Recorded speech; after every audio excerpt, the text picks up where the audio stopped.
Hi there. I guess everybody will have a little bit of a hangover watching the COMEX move, and of course it's because of manipulation of the administrative requirements that you have and the margins that are demanded for you if you want to trade gold and silver. But you're trading paper gold and silver.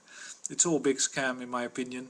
You never know whether the metal's really there, you never see it go anywhere, and insiders know these type of changes are going to happen so they can speculate on it. And outsiders are having to suffer,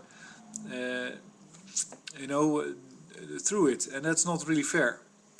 I think that people that get fed up with it and that start to distrust the reality of this whole COMEX market and London markets will start to set up private trading houses.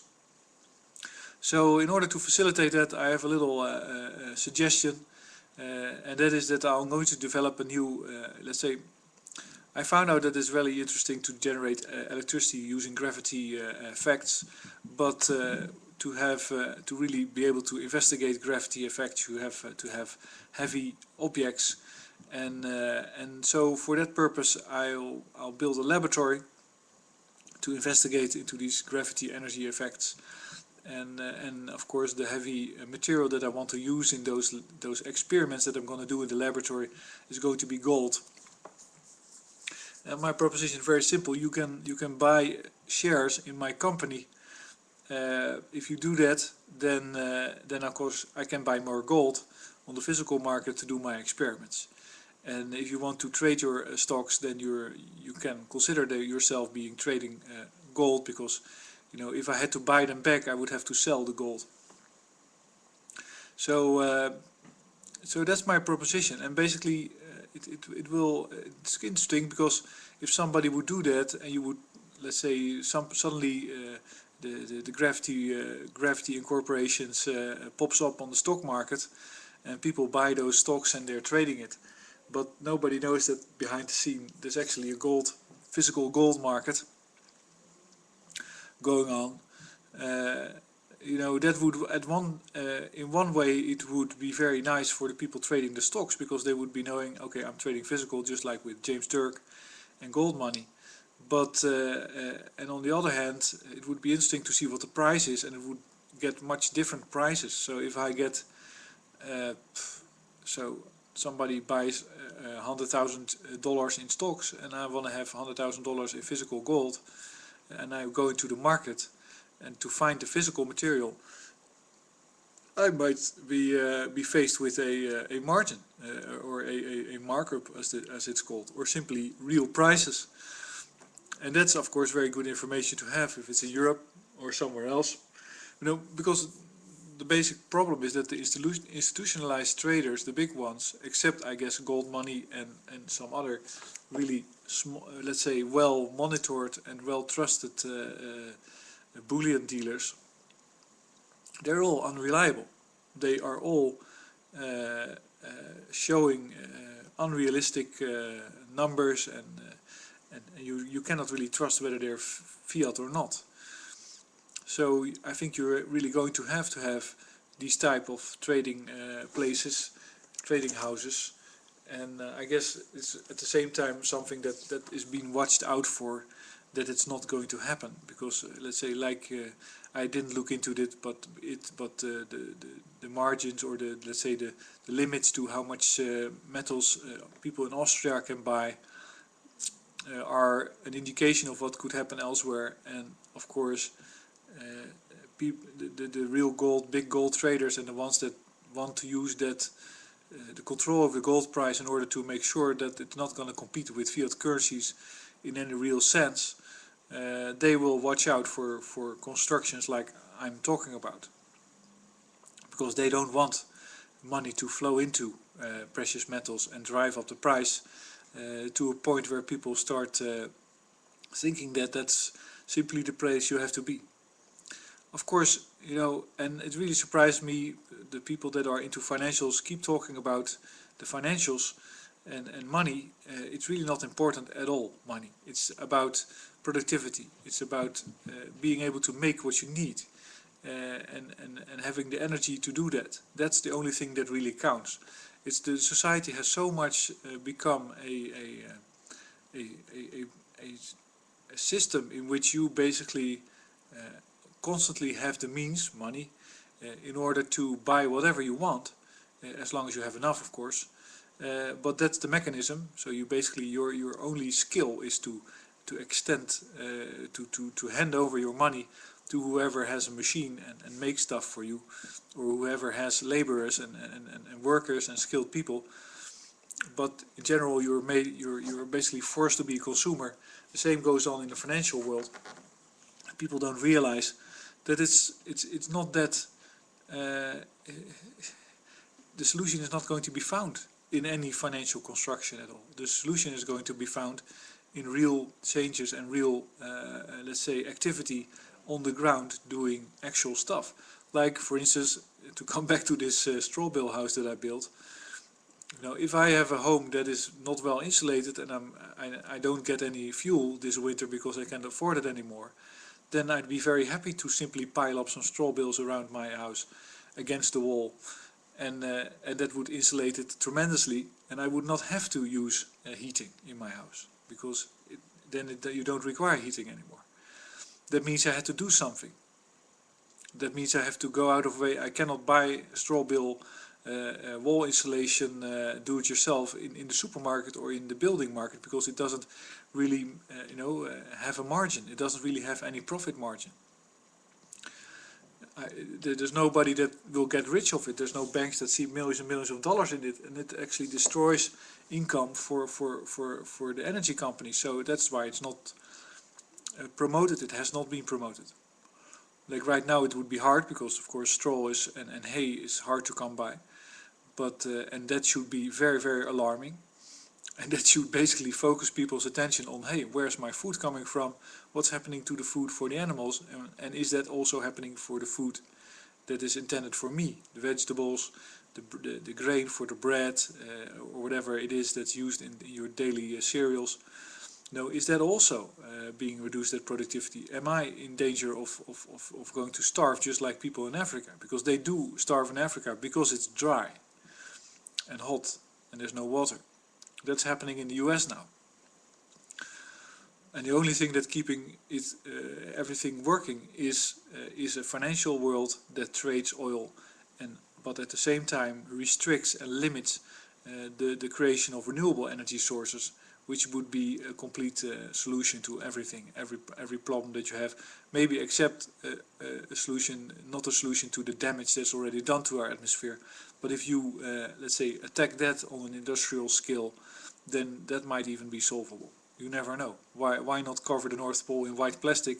Everything else can be covered in plastic, so that should be very easy to do. Why not build turn the Grand Canyon into a carbon dioxide sucking machine which converts it into coal or coal dust or graphene sheets, I don't really care, using wind and solar energy right in the middle of that desert where nobody will be bothered by the whole industrial process going on there. And you might suck up a century of carbon dioxide just right from the middle of the US. You don't know. It's not being tried. Nobody's trying. Everybody is under the spell of money and the shortage of money, and it doesn't really understand, how to do things in a different way. And that's of course, that's basically one of the main uses of the whole gold and silver thing, is that you might be able to destroy the myth of fiat currency, and with it you might, let's say, release the attention of people to focus on things that are actually doing what is needed, that are actually the drivers behind our survivability. It's not the money that we have, it's the machines and the oil. And if the money isn't there, then we will start looking for those machines and that oil. And we will see that there's no oil, so we will try to find an alternative, and we might, I really don't have too much time to do these things, but I'm very much, let's say, motivated to, of course now I'm going to build a windmill, just a simple Darius or Savonius, I believe it's the Darius type of windmill, which is very simple, but it generates power, and enough for a household if you put it on a household roof. So why not make it? I actually saw that one of the oldest windmills, like Egyptians, used windmills. And one of the things that I'm been thinking about is simply the statement that imagine that ancient Egyptians discovered oil and internal combustion engines. We would be fucked right now. We would be completely screwed today. We would be completely devastated. Our Earth would be nothing, because it took only 100 years, which is a fraction of the duration of the Egyptian culture, to bring the Earth to the edge of complete eco destruction. And it's not, let's say, something I have said before, is we are not, let's say, close to the edge and slowing down. We are close to the edge and speeding up. Thanks to the bankers, thanks to central ownership. It's so funny to see people talk about communism and that it's so, let's say, centralized planning is bad, and then talk about the Federal Reserve and banks. It's such a good, like, it's one of the most amazing tricks in humanity to be the referee and to be somebody that tries to judge objectively.